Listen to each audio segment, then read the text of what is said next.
नमस्कार दोस्तों। आज की इस वीडियो में हम लोग क्या डिस्कस करने वाले हैं। आज की इस वीडियो में हम लोग डिस्कस करेंगे कि क्लाइमेट चेंज के क्या consequences होते हैं फूड सिक्योरिटी पर, स्पेशली इन ट्रॉपिकल कंट्रीज। ठीक है। तो ट्रॉपिकल कंट्री में खाद्य सुरक्षा पर जलवायु परिवर्तन के क्या परिणाम होते हैं, इस टॉपिक को आज की इस वीडियो में हम लोग कवर करने वाले हैं।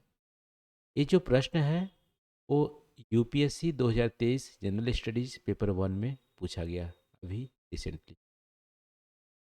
देखो, सबसे पहले आपको पता होना चाहिए कि क्लाइमेट चेंज क्या होते हैं, फूड सिक्योरिटी क्या होती है, और ट्रॉपिकल कंट्रीज कहाँ पे लोकेटेड है। तो ट्रॉपिकल कंट्रीज की बात करें तो हमारा, आप वैसे तो ट्रॉपिक ऑफ कैंसर और ट्रॉपिक ऑफ कैप्रिकॉर्न के बीच की जो भी कंट्रीज हमारी ट्रॉपिकल कंट्रीज हैं, लेकिन प्रैक्टिकली आप देखोगे तो 30 डिग्रीज नॉर्थ और 30 डिग्री साउथ के बीच की लेटीट्यूड के बीच की जो भी कंट्रीज है हमारी, वो ट्रॉपिकल कंट्रीज कहलाती है। इसमें मेजर कंट्री में इंडिया, पाकिस्तान, बांग्लादेश और पूरे साउथ ईस्ट एशियन की जो कंट्रीज हैं सब ट्रॉपिकल कंट्रीज में आ जाती हैं।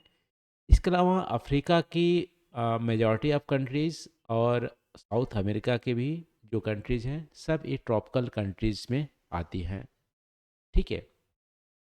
तो ट्रॉपिकल कंट्रीज़ में अभी देखोगे तो सीधे सीधे देखने को मिलेगा कि यहाँ पे पॉवर्टी ज़्यादा है, और सारे ही लगभग में डेवलपिंग या तो है या तो अंडर डेवलपिंग कंट्रीज़ है। तो यहाँ पे ऑलरेडी जो प्रॉब्लम्स है फूड इनसिक्योरिटी का, ठीक है, माल न्यूट्रिशन का, पॉवर्टी का, हमें देखने को मिलता है ट्रॉपिकल कंट्रीज़ में।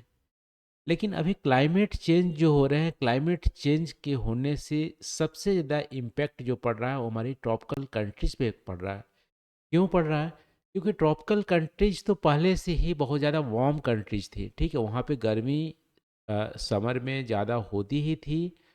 और क्लाइमेट चेंज जो हमारी हो रही है, ग्लोबल वार्मिंग की वजह से क्लाइमेट चेंज हो रही है, तो और जो हमारी गर्मी है, जो हमारे हीट स्ट्रेस हैं, टेम्परेचर की जो हाइटनेस है, वो हमारी बहुत ज़्यादा और बढ़ गई है। इसकी वजह से स्पेशली आप देखो कि ट्रॉपिकल कंट्रीज़ को क्लाइमेट चेंज की वजह से बहुत ज़्यादा नुकसान हो रहा है। ठीक है।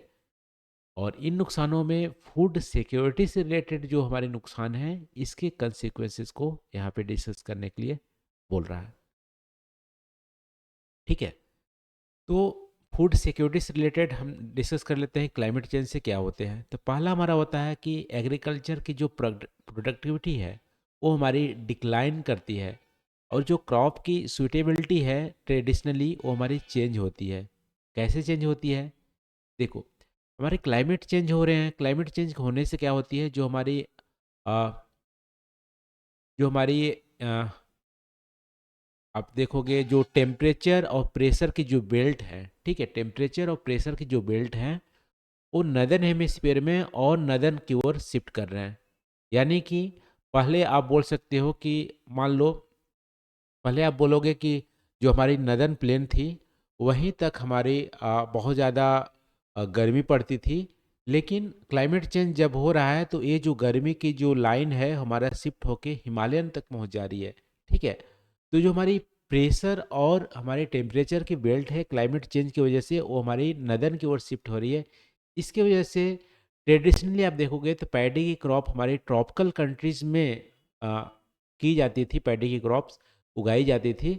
लेकिन अब आप देखोगे हिमाचल प्रदेश में भी आप उगा सकते हो, क्योंकि क्लाइमेट चेंज की वजह से गर्मी वहाँ पे बढ़ गई है। ठीक है। तो क्रॉप की जो सुटेबिलिटी थी पहले वो हमारी चेंज हो रही है। इसके अलावा एग्रीकल्चर की जो प्रोडक्टिविटी है वो भी हमारे डिक्लाइन कर रहे हैं। पहले से ज़्यादा हीट वेव, हमारा हीट स्ट्रेस बहुत ज़्यादा इंक्रीज हो गया है। अभी फिलहाल आप देखोगे 2022 में भी हमारी वीट की जो प्रोडक्शन है, ठीक है, 2022 में वीट की जो प्रोडक्शन थी बहुत ज़्यादा डिक्लाइन कर गई थी। इसका मेन रीज़न था हीट वेव का ज़्यादा होना इंडिया में। ठीक है। तो क्रॉप प्रोडक्टिविटी और हमारे क्रॉप की सूटेबिलिटी दोनों ही हमारे चेंज हो रहे हैं, और इस बदलते परिस्थितियों में यदि आप क्रॉपिंग की जो सूटेबिलिटी, क्रॉप की जो पैटर्न है वो आप चेंज नहीं करोगे तो आप, जाहिर सी बात है कि आपका प्रोडक्टिविटी हमारा कम होगा। ठीक है। फूड सिक्योरिटी पे हमारा नेगेटिव इम्पेक्ट पड़ेगा, उतनी फूड हमारी अवेलेबल नहीं रहेगी जितनी पहले होती थी।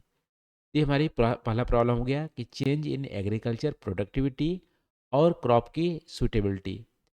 वैसे आप देखोगे तो ओवरऑल क्रॉप की जो प्रोडक्टिविटी है इंडिया में डिक्लाइन की है, ऐसा एस्टीमेट बोल रहा है लास्ट 15 साल में। ठीक है, प्रोडक्टिविटी का मतलब है कि पर हेक्टेयर जितनी यील्ड होती है वो हमारी डिक्लाइन कर रही है जितना आप कॉस्ट लगा रहे हो। ठीक है, कॉस्ट हमारा और इंक्रीज होते जा रहा है, लेकिन उस हिसाब से हमारी यील्ड जो है वो उतनी बढ़ नहीं रही है। ठीक है, ये हमारा पहला इम्प्लीकेशन हो गया क्लाइमेट चेंज की वजह से। अब दूसरा हमारा इम्प्लीकेशन है कि जो हमारी डिसीजेस हैं एग्रीकल्चर में, पेस्ट हैं, वो भी हमारा बहुत तेज़ी से बढ़ रहे हैं। नए नए टाइप की जो डिसीज हैं एग्री क्रॉप्स में वो लग रहे हैं। इसको एग्जाम्पल के तौर पे ऐसे समझा सकते हैं कि 2018 से 22 में आप देखोगे तो लोकस्ट जो टिड्डे होते हैं, टिड्डे का बहुत ज़्यादा अटैक्स देखने को मिला पाकिस्तान और वेस्टर्न इंडिया में। ठीक है, यूपी, एमपी, राजस्थान, पंजाब, हरियाणा वाला इलाका में लोकस्ट जो टिड्डे का बहुत ज़्यादा अटैक देखने को मिला था, उसके वजह से क्रॉप की जो एरिया की लगभग में 30% डैमेज हो गया था। ठीक है, टिड्डे बहुत ज़्यादा क्रॉप्स को बहुत तेज़ी से खाते हैं। और आपने न्यूज भी सुना होगा कि चाइना ने डक की आर्मी भेजा हुआ था इस टिड्डे को खाने के लिए पाकिस्तान में। तो ऐसे हमारे डिसीज, हमारी पेस्ट बहुत ज़्यादा क्लाइमेट चेंज की वजह से स्प्रेड कर रहे हैं। ऐसा इसलिए क्योंकि जब हमारे ग्लोबल वार्मिंग होती है तो टेम्परेचर बढ़ती है। टेम्परेचर बढ़ने की वजह से जो कीड़े होते हैं वो बहुत ही तेज़ी से बढ़ते हैं। ठीक है, कीड़े आप देखोगे बरसात में जब टेम्परेचर हाई रहती है, मॉइस्चर ज़्यादा रहता है, तो कीड़े बहुत ज़्यादा देखने को मिलते हैं। तो टेम्परेचर उनके लिए आइडियल होता है। कूलर रीजन में आपको पेस्टिसाइड उतने पेस्ट ज़्यादा देखने को नहीं मिलेंगी कूलर रीजन में। तो प्लोरीफेरेशन जो होता है पेस्ट्स का वो ज़्यादा होती है हमारी वार्म इन्वायरमेंट में। ये भी हमारा दूसरा इम्प्लीकेशन हमारा हो गया। ये भी हमारा नेगेटिव इम्पेक्ट डालेगा फूड सिक्योरिटी पे। अब देखो, ग्लोबल वार्मिंग होंगी, टेम्परेचर हमारी बढ़ेंगे, क्लाइमेट चेंज होंगे, उसके वजह से वाटर स्कैरसिटी हो जाएंगी। ठीक है, बहुत ज़्यादा हीट स्ट्रेस आएंगे तो ड्रॉट की सिचुएशन बनेगी, हाई एवेपोरेशन होंगे। ठीक है, इसके अलावा दूसरी हमारी प्रॉब्लम होंगी, कहीं पे हमारी मानसून मानसून के देख लो, कहीं पे बहुत ज़्यादा बारिश होती है तो वहाँ फ्लड आ जाता है, कहीं पे इतनी कम बारिश होती है कि वहाँ पे ड्रॉट आ जाता है। तो दोनों ही हमारी क्लाइमेट चेंज की वजह से होते हैं। ठीक है, तो ड्रॉट और फ्लड दोनों ही सिचुएशन हमारी फूड जो सिक्योरिटी है उसके लिए अच्छी बात नहीं है। हमारी प्रोडक्टिविटी हमारी घटती है, तो दोनों हमारी नेगेटिव इम्पेक्ट है। तो वाटर स्कैर्सिटी, इरिगेशन का हमारी प्रॉब्लम हमारे होते हैं जब हमारे क्लाइमेट चेंज होता है। इसके अलावा अदर जो हमारे इम्प्लीकेशन है, सैलिनिटी हमारा बढ़ेंगे कोस्टल एरिया में। वो कैसे?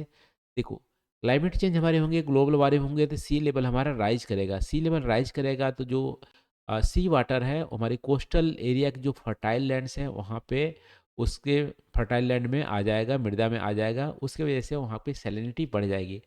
सैलिनिटी बढ़ेगी तो जाहिर सी बात है हमारा लैंड का डिग्रेडेशन होगा, हमारी उपजाऊ कम होंगी, उपज कम होगा, प्रोडक्टिविटी कम होंगी। उसकी वजह से हमारी फूड की क्राइसिस होंगी, फूड सिक्योरिटी पर नेगेटिव इम्पेक्ट पड़ेगा। ठीक है, ये भी हमारा इम्प्लीकेशन हो गया।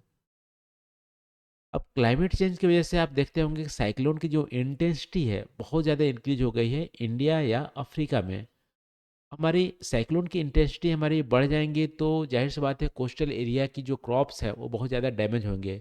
बहुत ही थोड़े टाइम पे बहुत ज़्यादा रेनफॉल होंगी, बहुत तेज़ी से विंड्स हमारी बहेंगी तो क्रॉप्स को डैमेज करेगा, जो कि हमारी नेगेटिव इम्पेक्ट करेगा हमारी फूड सिक्योरिटी में। इसके अलावा आप देखोगे तो फिश की प्रोडक्शन भी हमारी कम हो जाएंगी। क्यों? क्योंकि ट्रॉपिकल वाटर में यदि टेम्परेचर बढ़ेंगे तो जो फिशेस हैं वो पहले जो ट्रॉपिकल वाटर में मिलते थे वो हमारे मूव कर जाएंगे हाई लैटिट्यूड रीजन में। ठीक है, टेम्परेट वाली वाटर में। तो ट्रॉपिकल वाटर में फिश की जो हमारी सॉरी टेम्परेट वाटर में जो हमारी फिश की जो अवेलेबिलिटी है वो हमारी कम हो जाएंगी। इसकी वजह से फूड सिक्योरिटी हमारा कमज़ोर हो जाएगा। ये भी हमारा इम्प्लीकेशन है। इसके अलावा हमारी ट्रांसपोर्टेशन के डिस्ट्रप्शन होंगे। साइक्लोन जब आएंगे तो मान लो हमारी फूड की अवेलेबिलिटी तो कम होती ही है, लेकिन सप्लाई चेन से रिलेटेड हमारे रोड, सड़क, रेलवे जो भी हमारी हैं वो हमारी डिस्टर्ब हो जाएंगे, या हमारे फूड के जो गोदाम्स हैं वो भी हमारे डैमेज हो जाएंगे। इसकी वजह से हमारी डिस्ट्रीब्यूशन फूड का वो डिस्टर्ब हो जाएगा, जिससे कि हमारी फूड की एक्सेसिबिलिटी में प्रॉब्लम आएंगी पॉपुलेशन का, तो भी हमारे फूड सिक्योरिटी हमारे इंश्योर नहीं हो पाएगा। तो दोस्तों ये सारे कंसिक्वेंसेस हमारे हो सकते हैं क्लाइमेट चेंज के होने की वजह से, स्पेशली इन ट्रॉपिकल कंट्रीज में। ठीक है, तो समरी में आप बोल सकते हो ट्रॉपिकल कंट्रीज में ऑलरेडी जो पॉवर्टी की प्रॉब्लम है, वहाँ की इंफ्रास्ट्रक्चर चाहे फूड इंफ्रास्ट्रक्चर हो हमारे इनएडिक्वेट हैं। ठीक है, फूड सिक्योरिटी पहले से प्रॉब्लम है, माल न्यूट्रिशन की है, लेकिन जो क्लाइमेट चेंज हो रहा है उसकी वजह से जो एग्जिस्टिंग प्रॉब्लम है उसको और ज़्यादा बढ़ा देती है। उसके कंसिक्वेंसेस हम लोग देख लिए कि प्रोडक्टिविटी हमारी घटेंगे, फिश की प्रोडक्शन हमारी घटेंगे। ठीक है, इंफ्रास्ट्रक्चर हमारे डैमेज होगा। इसके अलावा आप देखोगे क्रॉपिंग की सूटेबिलिटी है वो हमारी चेंज हो रहे हैं, सैलिनिटी हमारी बढ़ रही है। ये सारी चीज़ें हमारे कंसिक्वेंसेस होते हैं क्लाइमेट चेंज की वजह से, स्पेशली इन ट्रॉपिकल। तो आज की इस वीडियो में बस नहीं दोस्तों, आप कमेंट करके जरूर बताना वीडियो कैसी लगी। तो थैंक यू फॉर वॉचिंग, मिलते हैं अगले वीडियो में नए टॉपिक साथ। Thank you.